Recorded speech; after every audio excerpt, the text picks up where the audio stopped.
हल्द्वानी के बनभूलपुरा क्षेत्र में प्रशासन द्वारा अवैध मदरसों के खिलाफ की गई कार्रवाई ने एक बार फिर शिक्षा संस्थानों की पारदर्शिता और वैधता पर सवाल खड़े कर दिए हैं।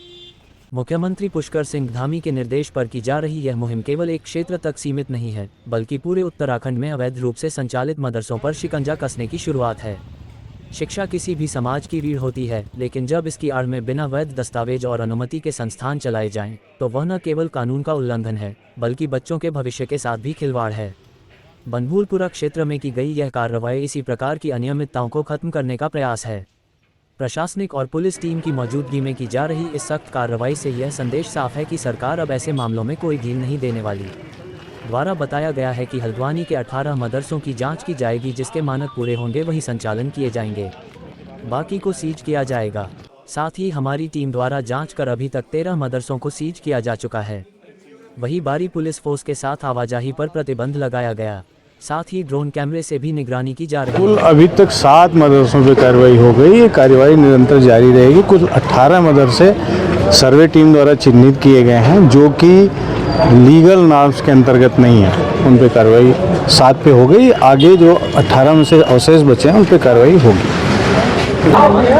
सर्वे टीम एक गठित हुई थी जिसमें हमारे एसडीएम, सीईओ और अल्पसंख्यक विभाग से खंड शिक्षा अधिकारी ये लोग थे। इन्होंने नॉर्म्स के अंतर्गत देखा कि कौन से नॉर्म्स के अंतर्गत हैं, कौन नॉर्म से बाहर हैं। नॉर्म से बाहर 18 मदरसे पाए गए हैं जिन पर कार्रवाई चल रही है। मदरसा बोर्ड में अपंजीकृत कुछ मदरसों में कार्रवाई हुई है। अभी तक 7 मदरसों में कार्रवाई हो गई और अभी आगे कार्रवाई जारी है। देखिए, प्रशासन द्वारा 18 मदरसे चिन्हित किए गए, तो उनमें हम सभी पे कार्रवाई होगी। उसमें से 7 पे कार्रवाई हो चुकी है। अभी आधा ही दिन हुआ है, अभी आगे की कार्रवाई जारी है। द्वारा मदरसों का सत्यापन की कार्रवाई की गई है, जिसमें 18 अवैध पाए गए हैं। आज पुलिस भी मौके पर मौजूद है। अब तक 3 मदरसों को सील किया जा चुका है और आगे भी हम इसको करेंगे। आज मैक्सिमम जितने हो जाएंगे ठीक है, अदरवाइज कल भी जारी। मैं आपको एक शॉर्टकट में एक बात बताना चाहूँगा। ये मदरसों की जो कार्रवाई की जा रही है, ये मदरसों में हमारी मुस्लिम समाज की मांग थी कि उत्तराखंड का जब गठन हुआ तो मदरसा बोर्ड का गठन मुस्लिम समाज के हित में हमारी सरकार, पूर्व सरकार निशंक जी की सरकार में किया गया था। अल्पसंख्यक कल्याण निगम का भी गठन किया गया था। मुस्लिम समाज के विकास के लिए हमारी सरकार ने ये गठन किया था और मुस्लिम समाज के विकास के लिए ये मदरसों का काम में मुस्लिम समाज के मदरसों को हमने अनुदान दिया, कंप्यूटर दिए, मिड डे मील दिया। जैसे हम सरकारी स्कूलों को बच्चों को आंगनबाड़ी में सहायता करते हैं, इसी तरीके के काम हमने मदरसों में भी किए। लेकिन वो मदरसे पूरी तरीके से उन बच्चों के साथ खिलवाड़ कर रहे थे शिक्षा के क्षेत्र में। उन्होंने मान्यता मदरसों की नहीं कराई। ऐसे ऐसे मदरसे हैं जो दूसरों के नाम से चला करके और शिक्षा के खिलवाड़ कर रहे थे। शिक्षा बोर्ड में उनका गठन नहीं था, शिक्षा बोर्ड से उन्होंने मान्यता नहीं कराई। 25-25, 30-30 साल में मान्यता उनकी रद्द हो चुकी थी, मान्यता रिन्यूअल नहीं कराई गई, मदरसा बोर्ड में उन्होंने अप्लाई नहीं किया गया। ऐसे 7-8 हज़ार मदरसे उत्तराखंड में थे। जब से हमारे मुख्यमंत्री ने कार्रवाई के लिए ऐलान किया 2 वर्ष पूर्व और मदरसे वालों को चेताया, उनको नोटिस दिया कि आप जो है अपने मदरसों को नॉर्म्स के अनुकूल कर लें, जिससे बच्चों की पढ़ाई में, शिक्षा की गुणवत्ता में खिलवाड़ ना हो सके। लेकिन किसी मदरसे वालों ने सुनी और लगभग 1600 से 1800 मदरसे हमने मदरसा बोर्ड से मान्यता कराए। ये 15 मार्च तक भी 100 मदरसे, 125 मदरसे मदरसा बोर्ड, हमारी सरकार ने, मदरसा बोर्ड के अध्यक्ष ने उनको सर्टिफिकेट दिया, उनकी मान्यता दी। लेकिन कुछ मदरसों ने मान्यता नहीं ली, धींगा मस्ती से गलत तरीके से मदरसों को चलाते रहे। ना उनकी मान्यता थी, ना उनके पास कोई हिसाब किताब था।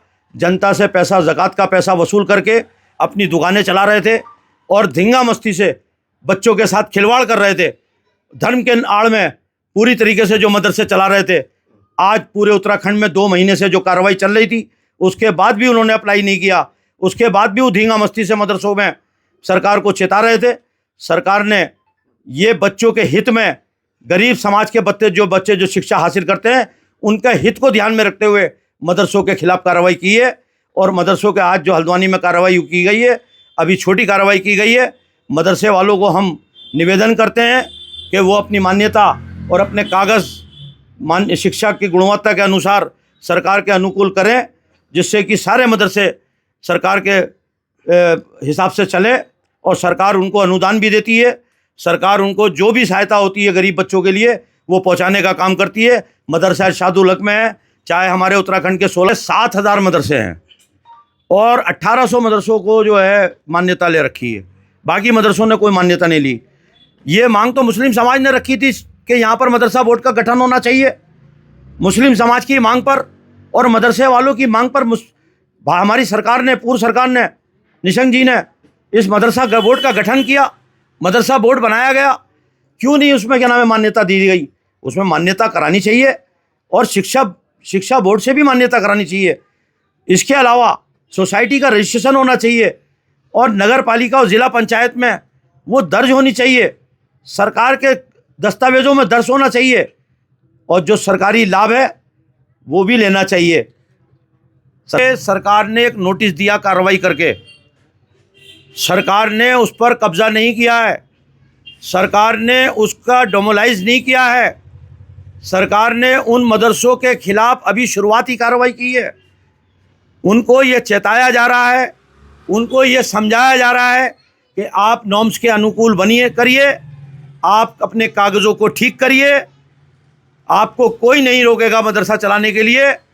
लेकिन जो कांग्रेस प्रचार कर रही है, जो विपक्ष प्रचार कर रहा है, जो कांग्रेस के लोग इन मदरसों पर जनता की गाड़ी कमाई में ज़कात का पैसा लेकर के अपनी दुकानें चला रहे हैं, उनको समझना चाहिए सरकार उनको ये दुकानें चलाने नहीं देगी, सरकार बच्चों के साथ खिलवाड़ नहीं होने देगी, सरकार उस जनता के पैसे का दुरुपयोग नहीं होने देगी। जो ज़कात का पैसा गरीब बच्चों की शिक्षा के क्षेत्र में खर्च होना चाहिए तो वो अनुकूल माहौल में होना चाहिए और कागज़ों के अनुसार होना चाहिए। उनकी डिग्री बहाल होनी चाहिए, उनकी डिग्रियों का पूरी तरीके से उनकी डिग्री मान्य होनी चाहिए, जिससे उनको नौकरी मिल सके, उनको उर्दू टीचर के अनुवादक बन सके, उनको रोज़गार मिल सके। उनके साथ खिलवाड़ नहीं होना चाहिए।